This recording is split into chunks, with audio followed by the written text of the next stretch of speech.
ఈరోజు నేను custard పౌడర్తో fruit custard ఎలా తయారు చేసుకోవాలో చూపిస్తాను. దీనికి నేను ఒక హాఫ్ లీటర్ పాలైతే తీసుకున్నాను. ఇంకా మీరు ఎక్కువగా కావాలి, ఎక్కువ ఫ్యామిలీ మెంబర్స్ ఉన్నారు అంటే ఎక్కువ తీసుకోండి పాలు. కస్టర్డ్ పౌడర్ని ఈలోపు పాలు మరుగుతూ ఉంటాయి. కస్టర్డ్ పౌడర్ని తీసుకున్నాను, కొద్దిగా మిల్క్ వేసుకున్నాను, ఒక 3 టేబుల్ స్పూన్స్ అయితే కస్టర్డ్ పౌడర్ తీసుకున్నాను. అలా మిల్క్తో యాడ్ చేస్తున్నప్పుడు ఉండలు లేకుండా బాగా కలుపుకోండి. ఎందుకంటే మనం ఎప్పుడైతే ఆ జ్యూస్ని ఇందులో కలిపేస్తామో పాలల్లో ఉండలు చుట్టకుండా ఉండాలి కదా. బాగా కలవాలి అంటే ఉండలు లేకుండా ఇలా కన్సిస్టెన్సీ చూస్తున్నారు కదా, అలా ఉండాలండి. ఇప్పుడు నేను షుగర్ యాడ్ చేస్తున్నాను, ఎందుకంటే పాలు అయితే కాగిపోయినాయి. అంటే కొద్దిగా పొంగు వచ్చిన తర్వాత కొద్దిగా మరుగుతూ ఉంటాయి కదా, అప్పుడు వేసేసుకోండి మిల్క్. ఇప్పుడు కలుపుకున్నాం కదా కస్టర్డ్ పౌడర్, ఆ పౌడర్ అయితే నేను యాడ్ చేసేసుకున్నాను. యాడ్ చేసిన తర్వాత స్టైర్ చేయడం మాత్రం మర్చిపోకండి.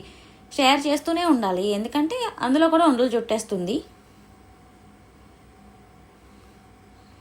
మనం స్టైర్ చేసే కొద్దీ పాలు అనేవి చిక్కబడుతూ ఉంటాయి, కలర్ కూడా చేంజ్ అవుతూ ఉంటుంది. పౌడర్ని కలిపాం కదా, బాదం కలర్లోకి వస్తుందండి ఫైనల్గా.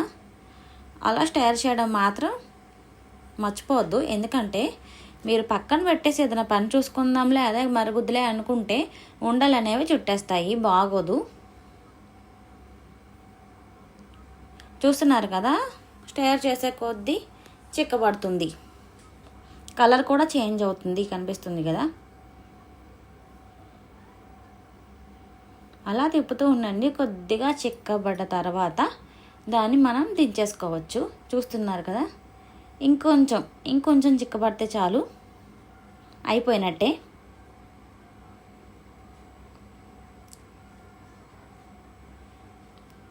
అదిగోండి, మనకైతే ఇదైతే కంప్లీట్ అయిపోయింది, చిక్కబడిపోయింది బాగా. ఇంకా దించేసుకొని ఫ్రిడ్జ్లో అయితే పెట్టేసుకోండి. ఫ్రిడ్జ్లో పెట్టేసి అలా నేను 2 డేస్ ఉంచేసాను, ఎందుకంటే నాకు పైన ఉంది. నేను 2 డేస్ వరకు తెలియలేదు. మీరైతే అలా అయితే చెయ్యొద్దు అసలు. ఎప్పుడైతే ఫ్రిడ్జ్లో పెట్టేశారో ఒక 3 అవర్స్ 4 అవర్స్ తర్వాత మీరు ఫ్రూట్స్ అనేవి కలిపేసుకోండి. నేను చేసింది అయితే అస్సలు చేయొద్దు, ఎందుకంటే ఏమైందో మీకే తెలుస్తుంది. వీడియో చూస్తూ ఉండండి, స్కిప్ చేయకండి.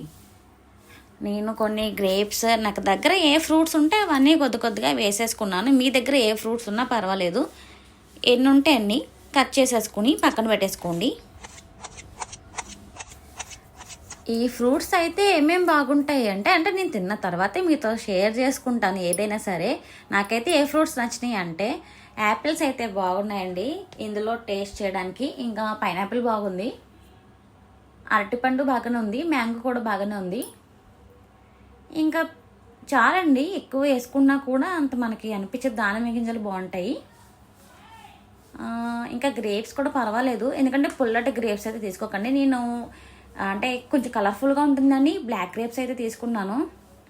అవైతే పుల్లగా ఉంటాయి కాబట్టి బాగోవు. ఎప్పుడు మనం స్వీట్ చేసుకుందాం అనుకున్న పులిపి మాత్రం యాడ్ చేయకండి.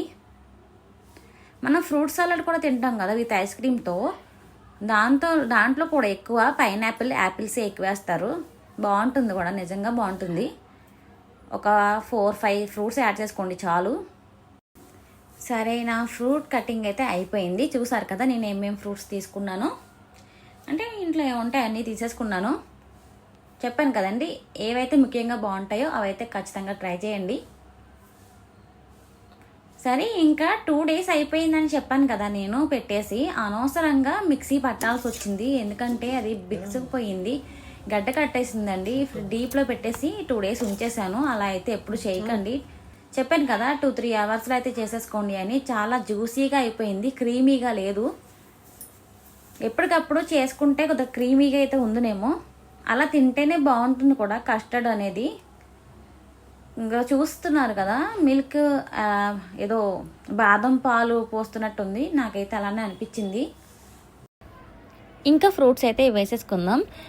ఫ్రూట్స్ వేస్తున్నప్పుడు అయితే కొన్ని స్లో మోషన్లో తీద్దాము ఎలా వస్తుందా అని వేస్తున్నాను. ఎందుకంటే నేను కొన్ని ఫుడ్ ఛానల్స్ చూస్తున్నప్పుడు చాలా నీట్గా ఉంటుంది క్వాలిటీ కూడా. అలా వేస్తున్నప్పుడు మనకి తినేయాలనిపిస్తుంది అనమాట వాళ్ళు చేసే వీడియోస్. నాకు కూడా అలా ఒకసారి చేసి చూద్దాము వస్తుందో లేదా అని చేశాను. మీరే చెప్పాలి ఎలా వచ్చింది స్లో మోషన్లో అలా తీయడం అనేది. నాకైతే పర్వాలేదు, బాగానే వచ్చింది అనిపించింది. నాకైతే కామెంట్ చేసి చెప్పండి ఎలా ఉందో. చూసారు కదా నేను ఏమేమి ఫ్రూట్స్ వేసానో, నేను కట్ చేసుకున్న ఫ్రూట్స్ అన్నీ వేసేసాను. ఇప్పుడైతే కస్టర్డ్ ఫ్రూట్ అయితే రెడీ అయిపోయిందండి. రివ్యూ అనేది ఎలా ఉందంటే నాకేమనిపించింది అంటే బాదం పాలు కాదు ఐస్ క్రీమ్లో ఫ్రూట్స్ సలాడ్ తింటాం కదా, ice cream with ice cream, same ice cream కరిగిపోతే ఫ్రూట్స్ అన్నీ వేసుకుని తింటే ఎలా ఉంటుందో నాకైతే అలానే అనిపించింది. ఎందుకంటే నేను చేసింది చెప్పాను కదా, 2 days అయితే నేను డీప్లో పెట్టేసి అలా ఉంచేస్తాను. మిక్సీ పట్టాను కాబట్టి లిక్విడ్లా అయిపోయింది, క్రీమీగా అయితే లేదు. క్రీమీ టెక్స్చర్ రావాలి అంటే మీరు 2-3 hours మాత్రమే ఫ్రిడ్జ్లో పెట్టి బయటకు తీసేయండి. బయటకు తీసిన వెంటనే మీరు ఏమీ చేయక్కర్లేదు, డైరెక్ట్గా మీరు ఫ్రూట్స్ కట్ చేసుకుని కలిపేసుకోవడమే. చూసారు కదండి ఫ్రూట్ కస్టర్డ్ ఎలా వచ్చిందో. దీనికి ఇంకా రకాల పేర్లు ఏవో ఉంటాయి, నాకు మాత్రం ఈ ఫ్రూట్ కస్టర్డ్ అనే మాత్రమే తెలుసు. ఇంకొన్ని పుచ్చకాయ ముక్కలు, బొబ్బాయికాయ ముక్కలు కూడా యాడ్ చేయాల్సి వచ్చింది, ఎందుకంటే మా వారు అడిగారు అవి కూడా ఉన్నాయి కదా, అవి కూడా వేసేచ్చు కదా అని. అన్నీ వేసుకుంటే ఏం బాగుంటుందండి, దానికి సెట్ అయ్యే ఫ్రూట్స్ వేసుకోవాలి కానీ అంటే లేదు నువ్వు తాగకపోయినా పర్వాలేదు కానీ నాకు ఇష్టం అని చెప్పారు. సర్లేనే అవి కూడా వేసేసాను. ఇంకా సరే మీరు కూడా ట్రై చేసి ఎలా ఉందో నాకు కామెంట్ చేసి చెప్పండి. నా వీడియో కనుక నచ్చినట్లయితే సబ్స్క్రైబ్ చేసుకోండి, లైక్ చేయండి, షేర్ చేయండి. మీకు ఎప్పుడు నేను రిక్వెస్ట్ చేస్తాను కదా, అస్తమాను కామెంట్ పెట్టండి అని. ఎందుకంటే నా వీడియో బాగుందో లేదో అనేది తెలుస్తుంది కామెంట్ ద్వారా. కనీసం ఏమీ పెట్టకపోతే నాకేం అర్థమవుతుంది? నా వీడియో చూస్తున్నారు, వెళ్ళిపోతున్నారు. నాకైతే అదే అనిపిస్తుంది. తప్పకుండా కామెంట్ అయితే చేయండి. Thank you.